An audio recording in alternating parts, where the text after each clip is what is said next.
Assalamualaikum warahmatullahi wabarakatuh. Bertemu lagi pada mata kuliah dengan mata kuliah teori ekonomi pembangunan. Pada pertemuan kali ini kita khusus akan membahas tentang strategi pertumbuhan dan pembangunan ekonomi. Pada pertemuan kali ini dalam strategi pertumbuhan, pada materi strategi pertumbuhan dan pembangunan ekonomi ini kita akan membahas 3 sub materi, yaitu lingkaran kemiskinan, teori kausasi kumulatif, teori perangkap keseimbangan tingkat rendah. Jadi apa sih lingkaran kemiskinan itu? Ini yang akan kita bahas pada awal kajian ini. Kalau kemarin kita sudah bahas tentang teori, yang terakhir itu teori Schumpeter ya, sama endogen dan sebagainya. Pada kali ini kita bahas strateginya, walaupun pada dasarnya pada strategi pertumbuhan dan pembangunan ekonomi juga ada konsep atau teorinya juga, misalnya teori lingkaran kemiskinan ini. Oke, kita lanjut pada konsep lingkaran kemiskinan. Apa sih lingkaran kemiskinan itu? Yaitu di sini kan kita bisa dilihat, yaitu vicious cycle of property. Jadi pertama kali dikenalkan oleh Ragnar Nurks dalam bukunya yang berjudul Problem of Capital Formation in Underdeveloped Countries. Jadi pada dasarnya Nus ini mengemukakan konsepnya tersebut sebagai sebuah landasan untuk menjelaskan tentang perlunya strategi pembangunan seimbang di negara sedang berkembang. Terus lingkaran kemiskinan itu apa sih ini? Seperti ini lingkaran kemiskinan itu.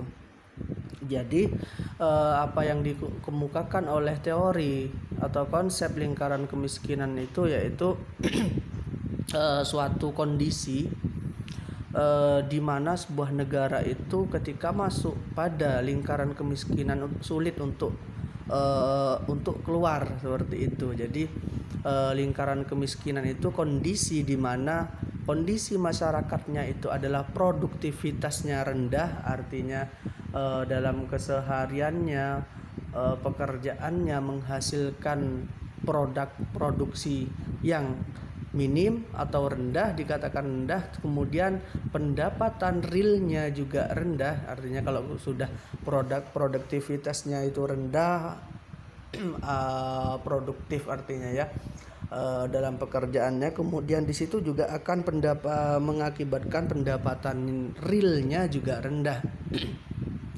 Kemudian pendapatan real juga rendah, otomatis ketika pendapatan setiap masyarakat yang ada di sebuah negara yang sedang berkembang itu rendah, otomatis juga memiliki tabungan yang rendah, ataupun untuk dimakan saat ini hanya cukup untuk gaji 1 bulan, cukup untuk makan saja, misalnya tidak ada bentuk investasi, tabungan untuk di hari tua, untuk masa yang akan datang, atau bentuk-bentuk investasi yang lain itu tidak ada. Terus karena tabungan yang rendah, maka pembentukan modal juga rendah. Berarti kalau kita berbicara secara makro, otomatis modal-modal yang dilakukan oleh masyarakat juga rendah. Terus kalau pembentukan modal dalam hal ini juga berkaitan nanti ketika modal rendah akan menjadi bentuk-bentuk pekerjaannya juga bergerak dalam bidang modal-modal yang rendah. Dalam kapasitas negara juga akan berpengaruh pada sirkulasi pendapatan nasional, seperti itu. Terus ketika pembentukan modal rendah, otomatis di situ akan masyarakat masih terbelakang, karena modal untuk misalnya menikmati pendidikan, modal untuk memulai usaha dan sebagainya, di situ pembentukan modal akan berefek pada kekurangan modal. Kekurangan modal akan berpengaruh pada masyarakat masih terbelakang. Kenapa masyarakat masih terbelakang? Otomatis bentuk-bentuk investasi dalam dunia pendidikan misalnya otomatis akan berkurang karena tidak ada modal. Masyarakat sudah tidak akan mampu untuk mendidik ataupun menyekolahkan anaknya pada tingkat pendidikan yang tinggi seperti itu. Dan bentuk-bentuk modal yang lain, misalnya profesi-profesi yang lain untuk memulai usaha juga akan terhambat. Maka di sini masyarakat akan berdampak pada masyarakat yang masih terbelakang. Ketika masyarakat masih terbelakang, otomatis kekayaan alam kurang dimanfaatkan. Kalau kita berbicara kekayaan alam kurang dimanfaatkan, ada beberapa faktor. Yang pertama, salah satunya adalah tidak ada SDM-nya tidak kurang berkualitas atau rendah seperti itu. Terus mobilitas sumber daya alam itu masih kecil seperti itu. Jadi mobilitas artinya adanya perubahan, misalnya sumber daya alam itu masih dijual mentah dan sebagainya, tidak ada mobilitas atau perubahan dari sumber daya alamnya atau pengelolaannya itu masih rendah seperti itu. Ketika sumber daya alamnya itu kurang dimanfaatkan dengan beberapa faktor tadi, misalnya SDM-nya masih rendah, tidak adanya tenaga ahli seperti itu, terus mobilitas SDM-nya itu kurang, artinya tidak ada pengelolaannya itu minim, tidak dijadikan bahan yang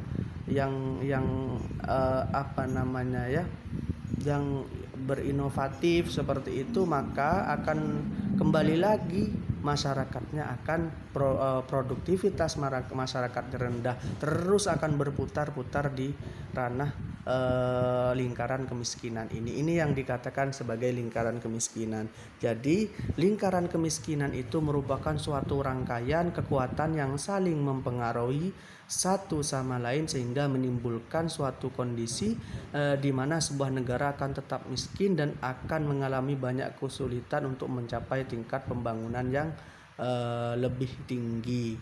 Jadi ini yang dikatakan lingkaran kemiskinan. Jadi banyak faktor yang menghambat suatu negara itu untuk melakukan pembangunan yang lebih tinggi. Di sini ada beberapa pandangan. Menurut ini ada dua jenis lingkaran kemiskinan yang menghalangi negara sedang berkembang untuk pembangunan yang pesat. Yang pertama dari segi penawaran modal. Jadi dari segi penawaran modal itu lingkaran setan kemiskinan dapat dinyatakan bahwa pendapatan masyarakat yang rendah yang diakibatkan oleh tingkat produktivitas yang rendah menyebabkan kemampuan masyarakat untuk menabung juga rendah. Seperti yang saya jelaskan tadi, ini akan menyebabkan tingkat pembentukan modal yang rendah.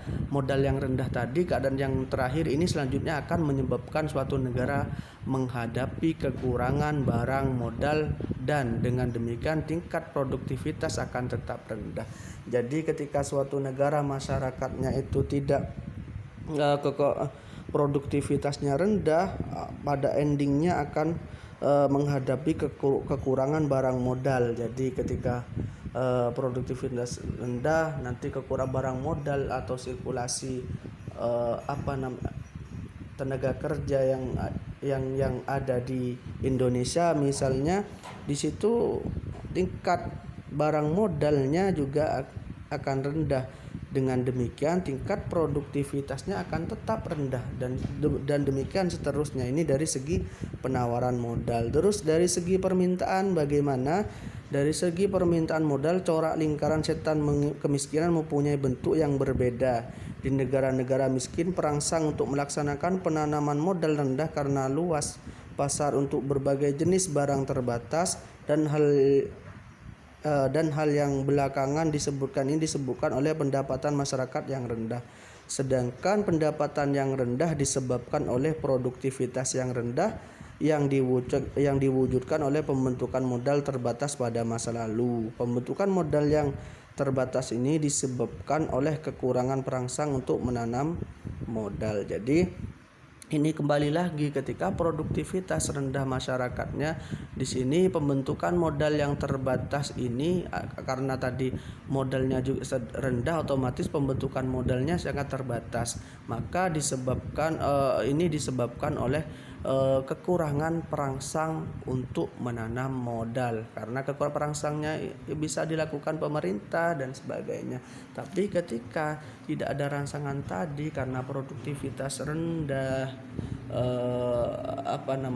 modal itu rendah, otomatis tidak bisa melakukan investasi dan sebagainya, otomatis di sini akan tetap rendah dari segi permintaan modal. Jadi tidak ada perangsang untuk menanam modal seperti itu. Ini pengantar dari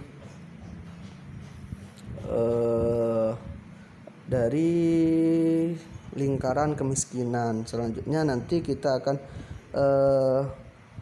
saya lanjutkan dulu di sini. Di sisi lain, Nurs ini mengatakan bahwa peningkatan pembentukan modal bukan hanya saja dibatasi oleh lingkaran perangkap kemiskinan tadi yang dijelaskan tadi, tetapi juga adanya international demonstration effect. Jadi apa itu? Perangkap kemiskinan itu bukan hanya di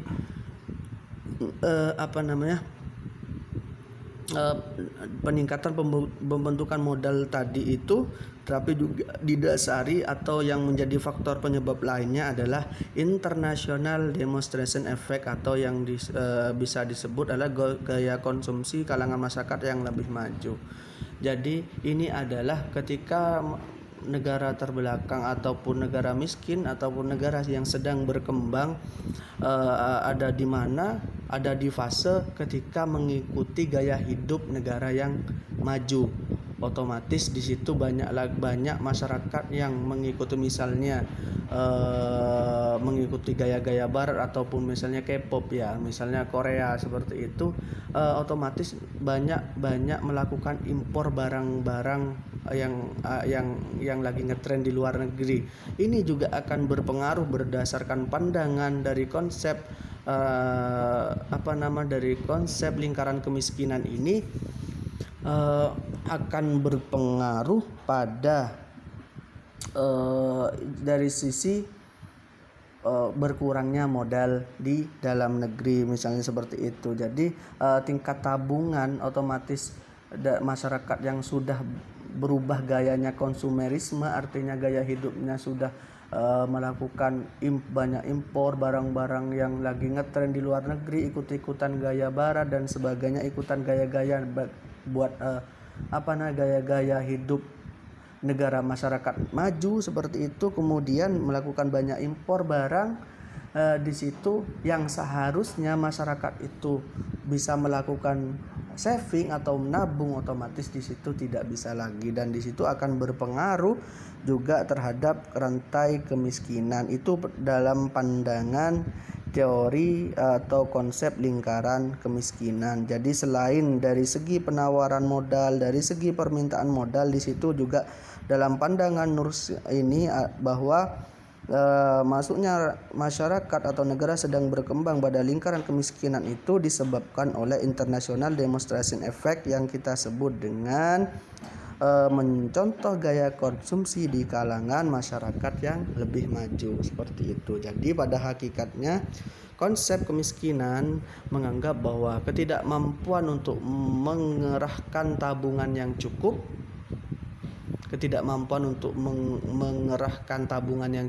kurangnya faktor pendorong untuk kegiatan penanaman modal, tingkat pendidikan dan keahlian yang masyarakat yang relatif rendah. Hal ini menjadi faktor utama yang menghambat proses pembentukan modal dalam pembangunan ekonomi di negara yang sedang berkembang. Ini dalam untuk sub pertama.